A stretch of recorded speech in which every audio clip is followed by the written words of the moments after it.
Imagine not being able to read the paper because your hands were shaking. Imagine not being able to read newsprint as your world faded to black. The National Federation of the Blind, Newsline, Indiana.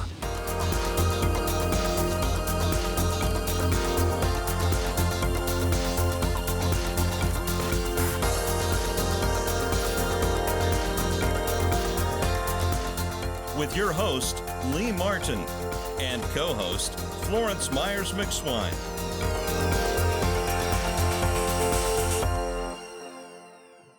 Welcome to this week's National Federation of the Blind, Newsline, Indiana. And I am your co-host, Florence Myers McSwine, here with your host, Lee Martin, and a special guest whom Lee will introduce. And Lee, how are you doing today?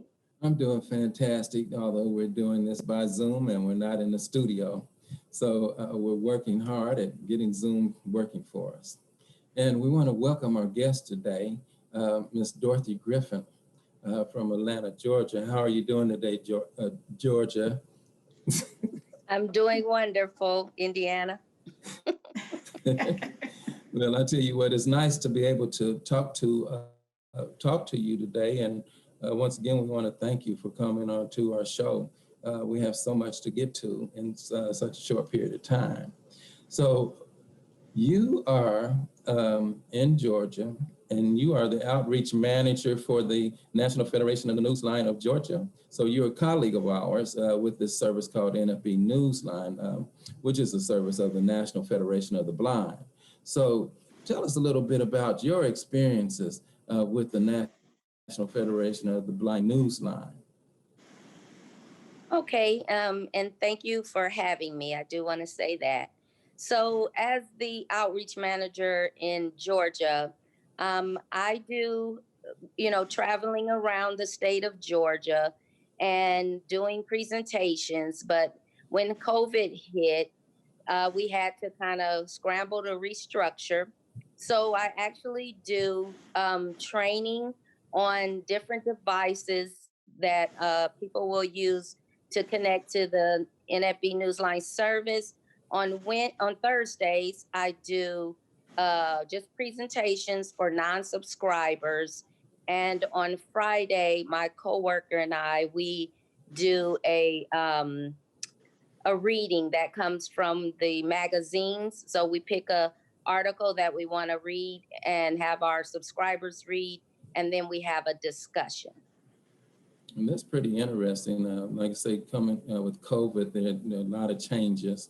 For those of you listeners and viewers that don't know what NFB Newsline is, it is a free audio information service that allows people that are blind, vision impaired, print challenged, even those with certain forms of dyslexia, and those that are print challenged that are deafblind, can now access this free service. It allows individuals to read over 500 publications. We have 17 international newspapers. We have 13 national publications, such as the Wall Street Journal, New York Times, Associated Presses throughout the country, and a plethora of state publications or city publications throughout the states of the United States. So Florence, you want to talk a little bit about that, the magazines? Sure, surely I can do that. I'd like to talk a little bit today about the Children's Corner. There's magazines for children. There's Highlight magazines, Stone Soup. So there's magazines for children that are coping with blindness. There's magazines for people coping with diabetes. There's magazines for people who are health conscious. There's Access magazine for, it's actually called Access World. So it gives us information on accessibility equipment that's out there for us. There's also Guidepost magazine, which is one of my favorites, AARP magazines for seniors. There's Shape magazine, WebMD magazine is a great magazine to have, as well as Reader's Digest. And so there is a magazine for every person. And I particularly love reading the magazines because there's so much information out there for me. And it's at my fingertips and it is free. And that is the key word, free and accessible, because you can use a plethora of devices, such as your iPhone, your landline phone, your computer, your digital talking player from your National Library of Congress, and also the Amazon Alexa. So those are some of the things. So watch our commercials, and we'll have all of our information, contact information there. Feel free to give us a call. So we're going to take a short pause, and we're going to come back with Ms. Dorothy Griffin of Georgia.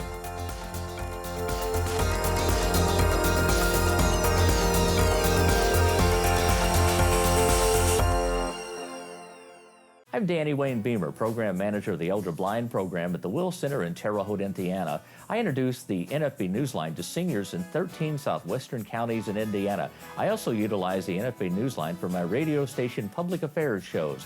The NFB Newsline, experience it today. Learn more by calling 855-963-6476 or visit nfbnewsline-in.org. We are the nation's blind, and we read NFB Newsline. If you or someone you know is visually impaired or print challenged, the National Federation of the Blind has a resource you need. Wow, I scored a touchdown when I found sports on NFB Newsline. I enjoy reading TV guide listings on NFB Newsline. Learn more by calling 855-963-6476 or visit nfbnewsline-in.org. We are the nation's blind. We read NFB Newsline. It's free.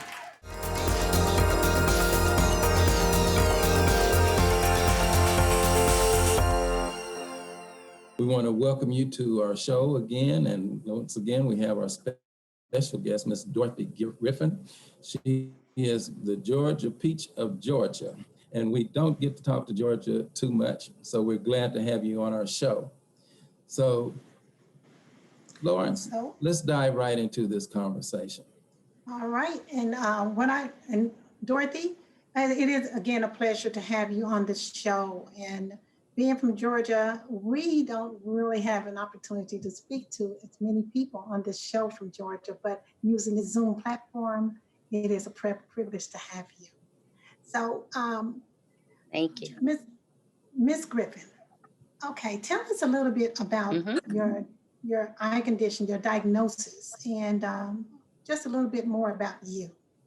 Okay, well, it was quite a while before they diagnosed me. I have retinitis pigmentosa, which they call RP. And for a long time, I have a sister and a brother that also have it. And we would go to the eye doctor, and they didn't know what it was called. So I think I was probably about 7, and I'm the youngest of the 3 of us. And that's when they told us it was called retinitis pigmentosa. All we knew is that, we couldn't see as well as our classmates. So it caused me to have to sit in the front of the room all the time so that I could see the blackboard and things like that. And so with 5 children in the home and 3 of us with RP, we really didn't have any problems in the home. It was just once you went to school, then, you knew that you couldn't see as well as the other children, and you had to sit really close to the board. So in my early years, I had, pretty good vision with it. Okay, now I know also with one of the symptoms of retinitis pigmentosa is also night blindness. Did you also experience that as well? I experienced the night blindness more when I was in my teens, when I was ready to drive. So I had a little bit of it. My siblings had it much more than I did.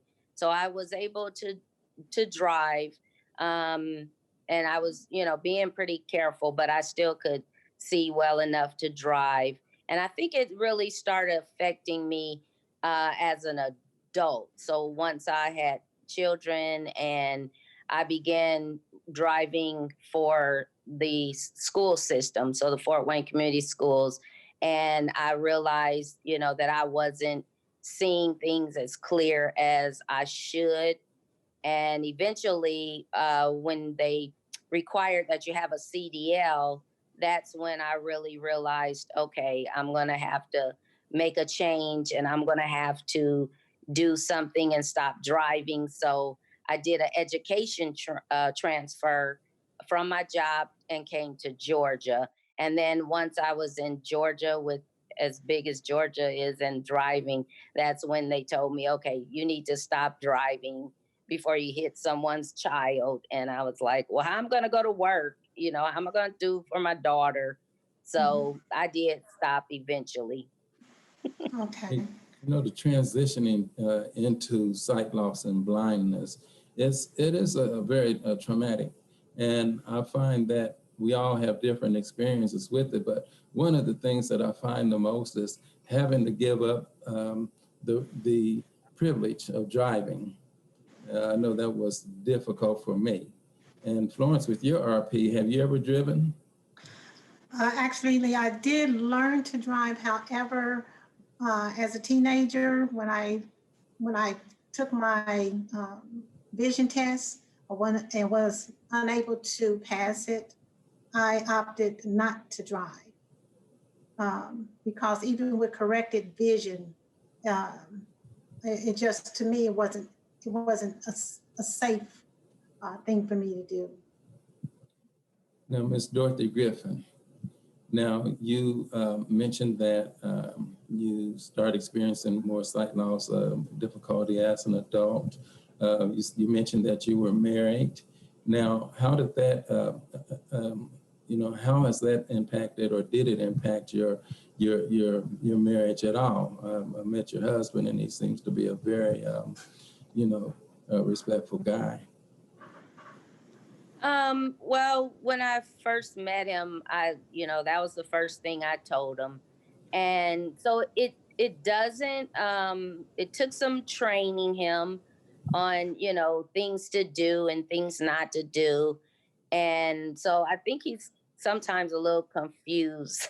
So he does things that I really don't need him to do because my cane will do. And then when I do need help, he doesn't know, okay, I need help, because he says I look like I can see because I still wear my glasses, but I've just like my glasses. I'm used to it. And I think it'll take me several months to get used to them not being on my face. So I just choose to wear them. Okay, and now you mentioned that the retinitis pigmentosa seemed to affect you worse as you got older. By this time, well, I didn't ask, do you have any children, Dorothy? Yes, I have two biological children, and they both have RP also. My son, more or less, in our family, it seemed to affect the men in their teens, and the women, once they were in their late 20s, early 30s.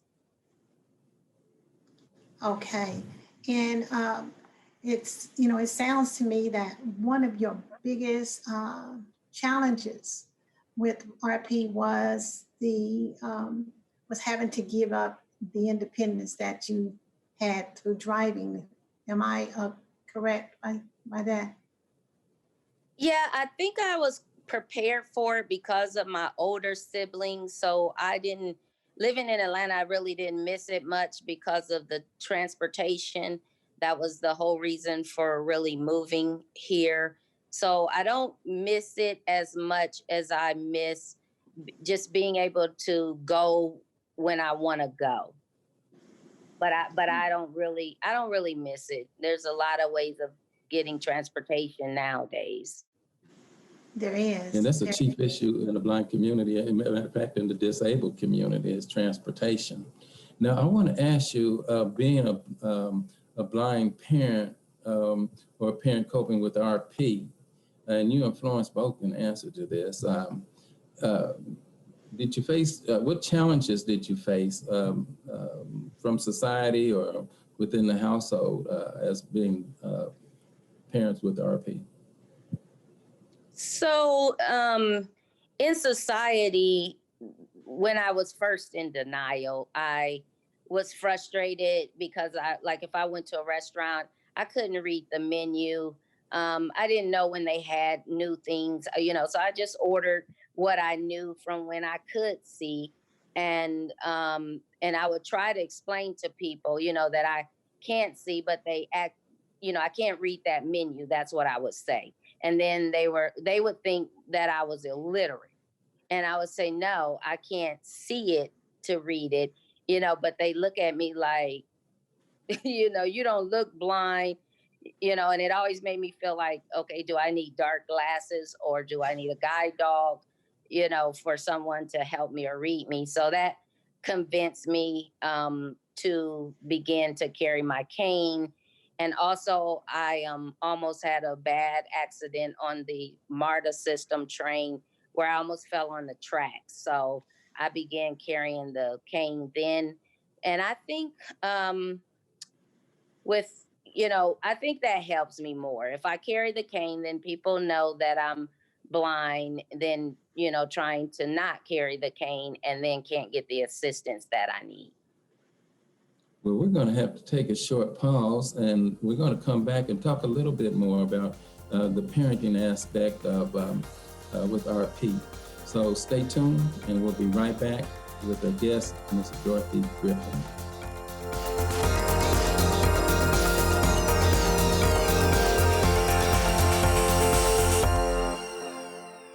If you or someone you know is visually impaired or print challenged, the National Federation of the Blind has a resource you need. I use NFB Newsline when reading Hammond Northwest Times. Using NFB Newsline, I read the Christian Science magazine. Dad, you read Jerusalem Post, too. Learn more by calling 855-963-6476 or visit nfbnewsline-in.org. Live the life you want.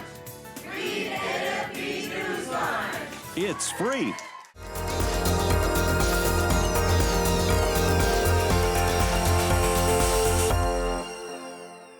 Welcome back to this segment of the National Federation of the Blind Newsline Indiana.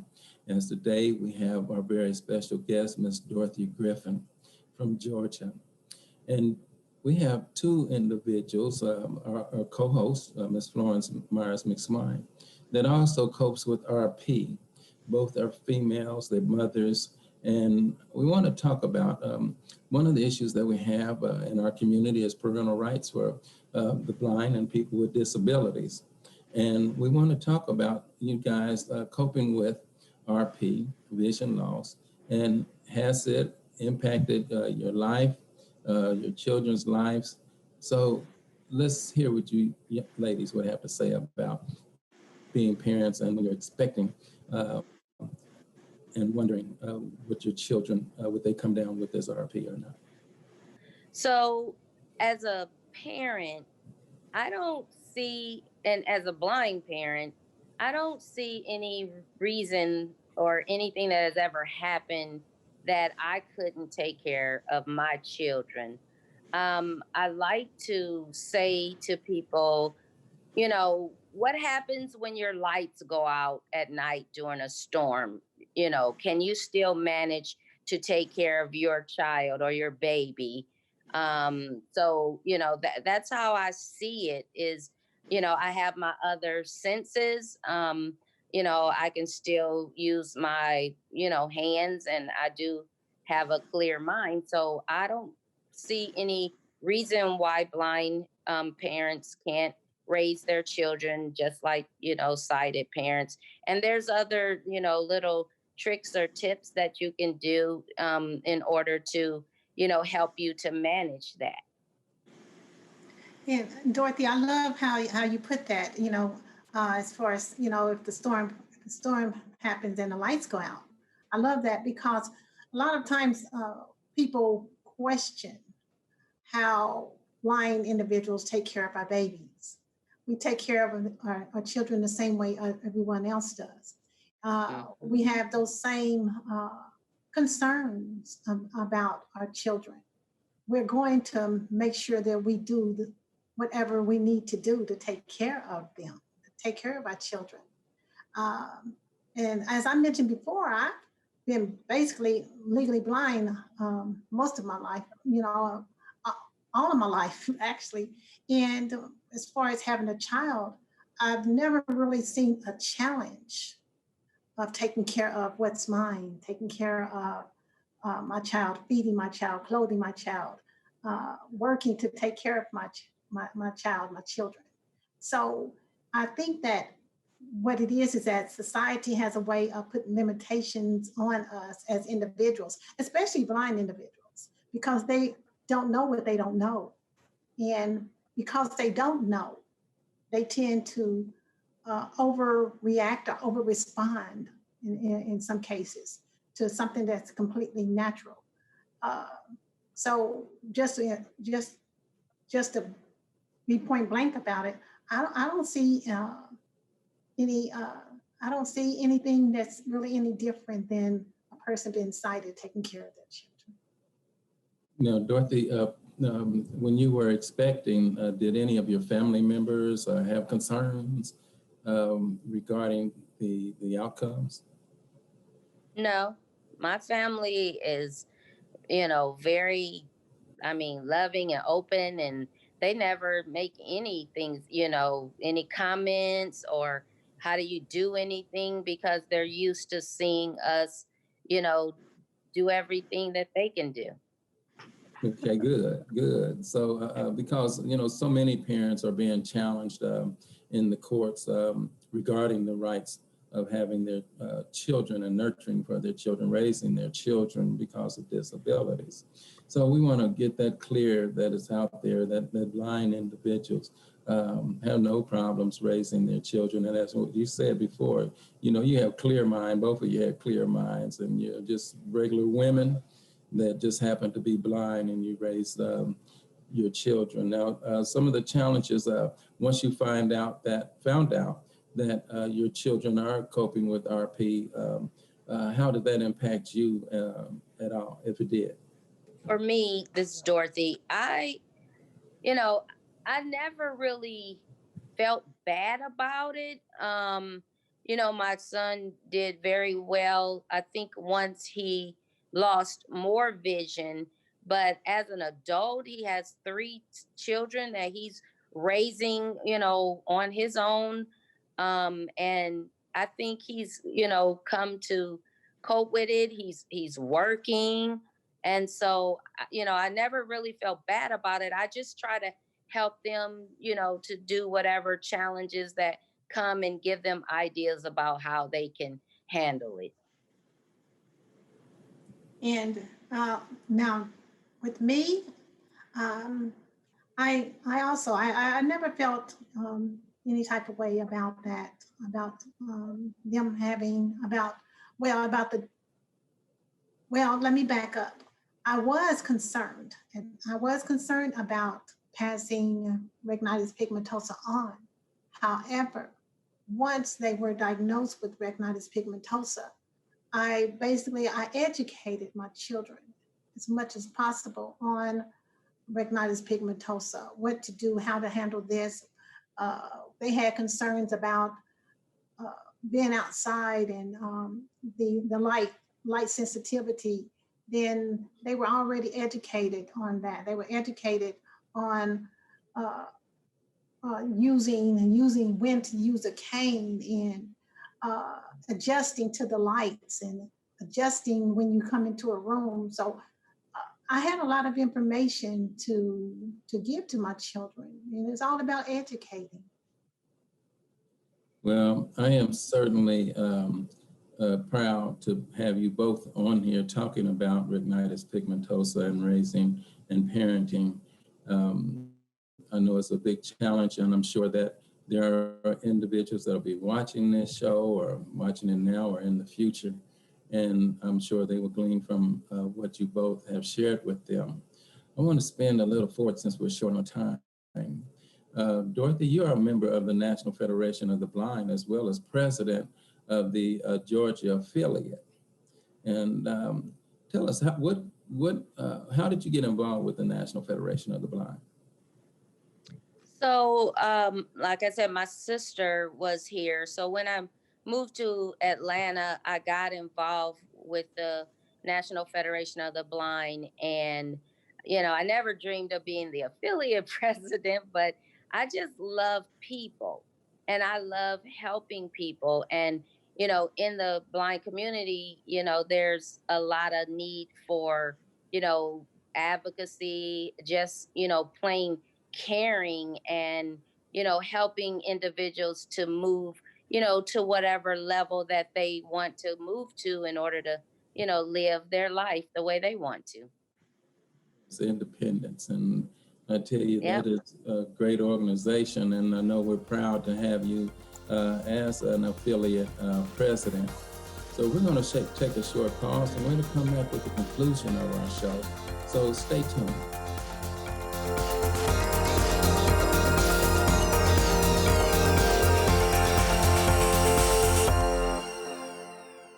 The National Federation of the Blind knows that blindness is not the characteristic that defines you or your future. Every day we raise the expectations of blind people because low expectations create obstacles between blind people and our dreams. You can live the life you want. Blindness is not what holds you back.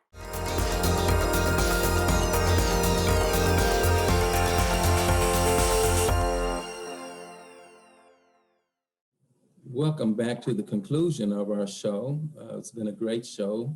And I want to thank our guest once again, Ms. Dorothy Griffin of Georgia, for coming on. Dorothy, do you have a comment for our listening and viewing audience? Yes. What I would like to say is that the community that we live in have no information about what we can do as blind people. And I think with social media, televisions, commercials, I think that is a way for our sighted, people that are in charge of those types of things can put us out there and let us show, society what we can do and have commercials about us and have movies with us in it and let us show what we can do. All right, all right. And with that, I'm going to leave this, one of my favorite quotes, Edward Everett Hale. I am just one, but I am one. I cannot do everything, but I can do something. I will not let what I cannot do deter me from what I can. So thank you again for being with us on the National Federation of the Blind Newsline, Indiana, and we'll see you next week.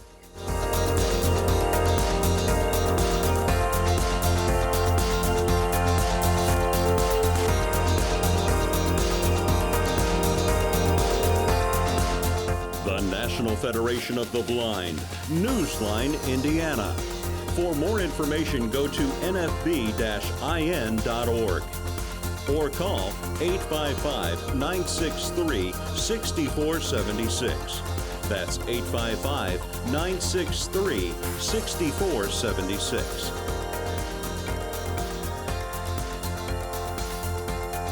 The National Federation of the Blind encourages you to live the life you want.